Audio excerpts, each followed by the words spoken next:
Bucknutters, and welcome into the Morning Five on June 9th, 2014. I am Dave Biddle. On today's show, we're going to talk about Sh'mar Kilby-Lane committing to Florida State. We're going to talk about the big one-day camp Ohio State hosted on Sunday, including the Buckeyes getting their fourth commitment of their 2015 class, safety Tyler Green. And we're going to give an update on the recruitment of Central Ohio prospect Nick Connor. Sh'mar Kilby-Lane is ranked as the number 13 outside linebacker in the country, according to the 24/7 Sports Composite, and for weeks he was considered a near lock for the Buckeyes. In fact, 95% of the crystal ball picks for Kilby-Lane had Ohio State. 95%! However, on Saturday, Kilby-Lane sent shockwaves through Columbus when he committed to Florida State while on an unofficial visit in Tallahassee. However, is the Kilby-Lane recruitment over?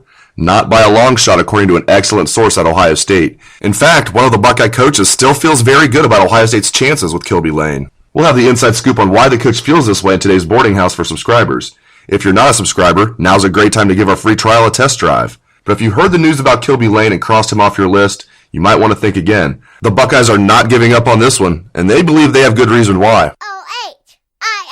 Now for a recap on the big one-day camp at Ohio State yesterday, let's go out to the dean of OSU football recruiting, Bill Kurelic. There were some great storylines for the Buckeyes one-day position camp on Sunday, the first Ohio State camp for the 2014 camp season. The biggest storyline was the commitment of safety Tyler Green from Hyattsville-DeMatha High School in Maryland to Ohio State. During the camp, there were rumblings that if the Buckeyes offered Tyler Green a scholarship, he would quickly commit. In fact, his Dad told me at the camp that he was hoping the offer would come and he wanted his son to be a Buckeye, and that is exactly what happened. Tyler Green was offered a scholarship by Urban Meyer at the conclusion of the camp and quickly accepted, becoming verbal commitment number 4 for the Buckeyes 2015 recruiting class.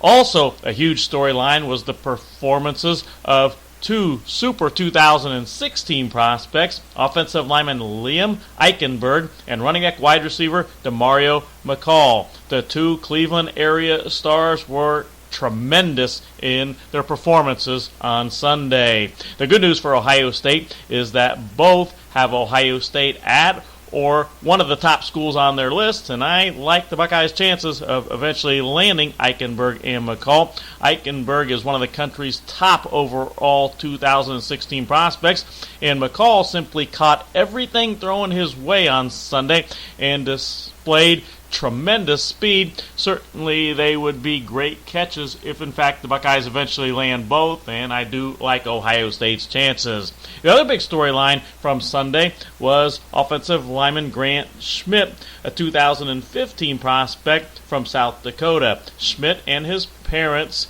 came to Ohio State on Saturday, did the camp on Sunday, and are back today to visit with the Buckeyes. The Buckeyes have offered Grant Schmidt a scholarship, and if they push for a commitment today, I think there's a pretty decent chance that he could commit to Ohio State before leaving Columbus. Certainly he is one to keep an eye on, and Bucknuts will be doing just that as we monitor what happens today with offensive lineman Grant Schmidt. Thank you, Bill. It's great to have Tyler Green in the fold, and let's hope Grant Schmidt follows suit today. Green is ranked as the number 18 safety in the country per the 24/7 Sports Composite, and Schmidt is ranked as the number 38 offensive tackle in the land. For more on recruiting, Bill has his wildly popular What I Am Hearing feature on the site right now for subscribers. Bill has updates on OSU quarterback commit Joe Burrow, including how he performed at the one-day camp yesterday and how he's helping recruit top recruits to join him at Ohio State, such as wide receiver Van Jefferson. Bill also has an update on Jerome Baker from Cleveland Benedictine, who calls Urban Meyer every week. But Baker isn't the only top prospect that is scheduled to call Meyer every week. Wide receiver Miles Boykin from New Lenox, Illinois is scheduled to call Meyer every week. In fact, Boykin was recently talking to Kurelic, and it reminded Boykin that he had not called Meyer yet. Kurelic says that a source told him that Michigan State, Notre Dame, Illinois, and Michigan have the edge over Ohio State for Boykin's services. But that's not deterring the Buckeyes one bit. They've decided they're going to recruit Boykin hard. Once again, to read all of our premium content like Bill's What I Am Hearing feature, sign up for a free trial. Nick Connor from Dublin Scioto is ranked as the number 5 inside linebacker in the country by the 24/7 Sports Composite, and over the weekend he received the linebacker MVP at the Rivals 5-Star Challenge. The 6'3", 225-pound Connor has a scholarship offer from Michigan State and is very interested in the Spartans. Ohio State has not offered Connor yet, but Connor will attend one of Ohio State's camps later this month, and it's very possible he could earn an offer at that time. And according to a source close to Connor, if the Buckeyes do step up with an offer, Connor will accept. He's not turned off by the perception that Ohio State is slow playing him. In fact, Ohio State's coaches have stayed in close contact with Connor the entire time. I'll be surprised if Connor is not a member of Ohio State's 2015 recruiting class before it's all said and done. Thank you for joining us for the Morning Five. I hope everybody has a great day.